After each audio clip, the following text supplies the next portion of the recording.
안녕하십니까. 이번 시간에는 통성경 14마당 용서를 향한 열정으로 누가복음을 중심으로 이 식구가 마지막 일주일에 대한 이야기를 공부토록 해보겠습니다. 먼저 누가복음에 대하여 잠시 살펴보고 들어가겠습니다. 마태복음은 유대인들을 대상으로 기록되었고 마가복음은 로마에 있는 성도들을 위해 기록되었다고 정리한다면 누가복음과 사도행전은 오직 한 사람 데오빌로를 위해 기록된 편지입니다. 누가복음에 보면 모든 일을 근원부터 자세히 미루어 살핀 나도 데오빌로에게 차례대로 써보내는 것이 좋은 줄 알았노니 이는 각하가 알고 있는 바를 더 확실하게 하려 함이로다 라고 누가복음 1장 3절에서 4절에 기록하고 있습니다. 예수님의 사역은 바로 6월절 절기를 중심으로 예루살렘에서 일주일 안에 모두 이루어졌습니다. 죄의 문제를 스스로 해결할 수 없는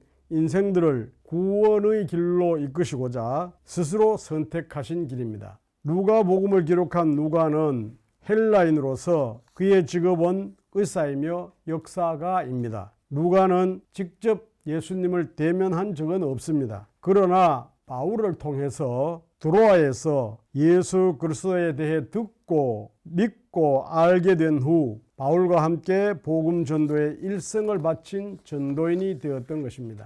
누가가 쓴 책은 또 어떤 것이 더 있을까요?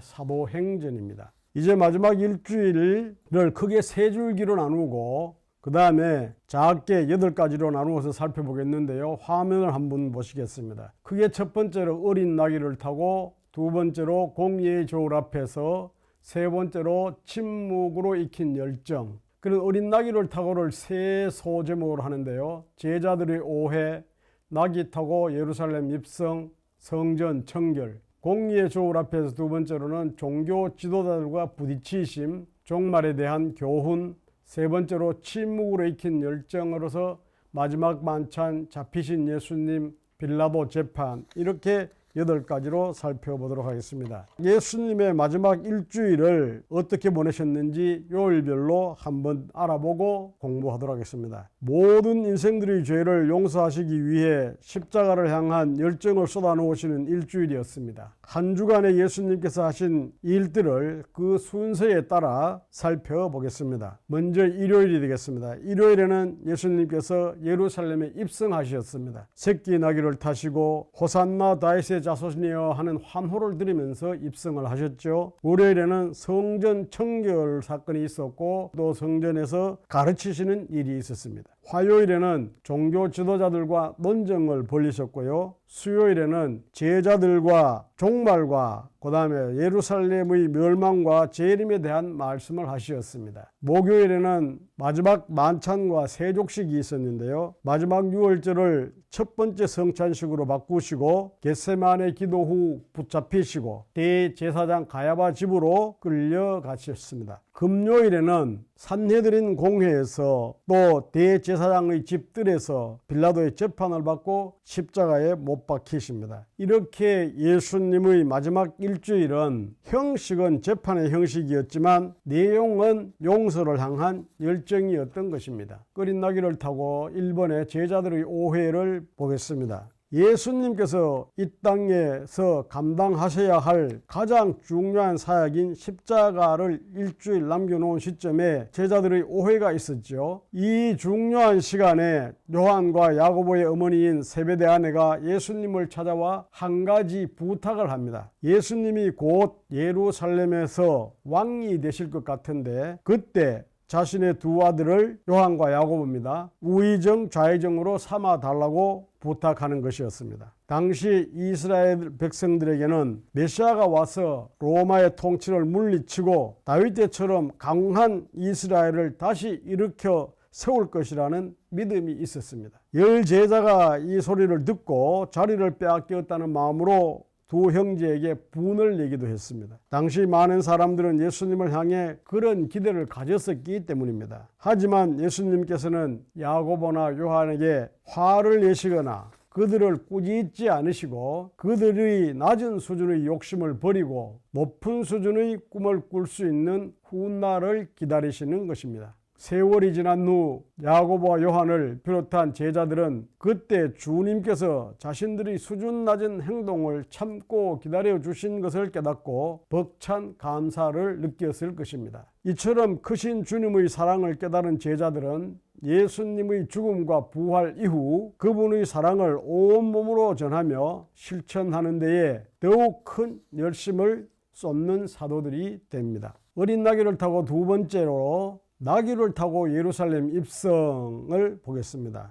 여기에서 호산나가 어떤 뜻인지 먼저 한번 살펴보겠습니다. 호산나라는 말은 마가복음 11장 9절에 나오는 말씀으로서 이는 시편 118편 25절에 나오는 말씀 여호와여 구하옵나니 이제 구원하소서라는 말의 히브리어로 호시아나입니다. 이 호시아나라는 말을 신약시대에 와서 다른 언어로 호산나라고 했죠. 호산나는 예수님께서 공생의 3년의 마지막 무렵에 이르러 십자가 사역을 앞두고 예루살렘에 입성하실 때 많은 사람들이 예수님을 환영하기 위해 종려나무 가지를 흔들며 소리 높여 외친 말이죠. 지금까지 예수님께서 갈릴리를 중심으로 하나님 나라와 복음을 전해 오셨다가 이제 가장 중요한 마지막 사명을 완수하시기 위해서 유대의 종교와 정치의 중심지인 예루살렘으로 들어가십니다. 예수님의 예루살렘 입성은 3년 공적 사역 중 가장 큰 사건으로서 솔로몬의 행차와 비교할 수 없는 위대한 행차로 제자들이 오해할 만한 예루살렘 입성이었던 것입니다. 예수님께서 어떤 방법으로 예루살렘 성에 입성하였다고 했죠?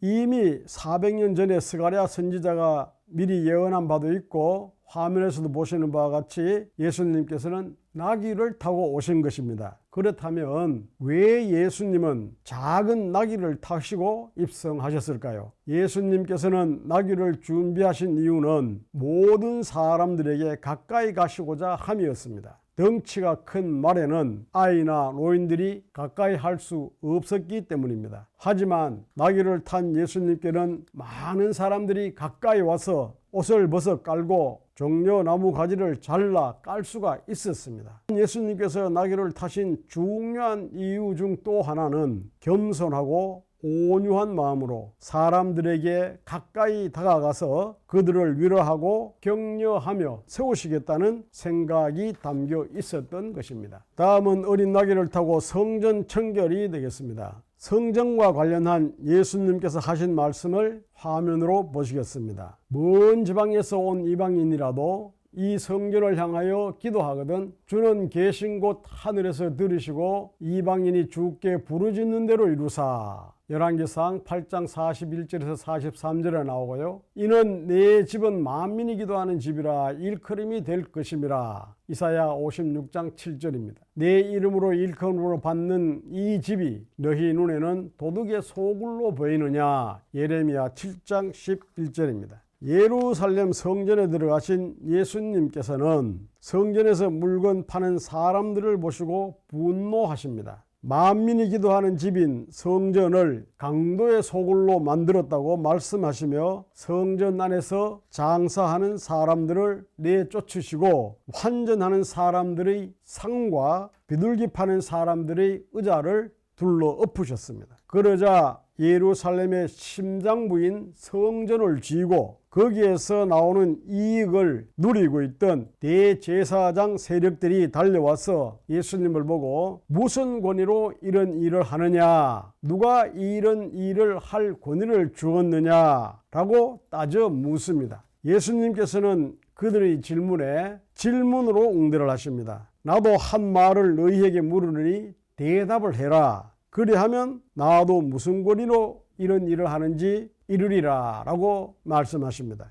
요한의 세례가 하늘로부터냐 사람으로부터냐 내게 답하라. 그들이 모여 의논하지만 이는 쉽게 대답을 할 수 있는 문제가 아니었습니다. 그래서 그들이 말을 합니다. 모르겠다. 그러자 예수님께서도 말씀하십니다. 나도 너희의 질문에 대답하지 않겠다. 온유하고 겸손하시지만 고수이신 예수님이셨습니다. 오늘은 여기까지 하고 다음 시간에 이어서 하도록 하겠습니다.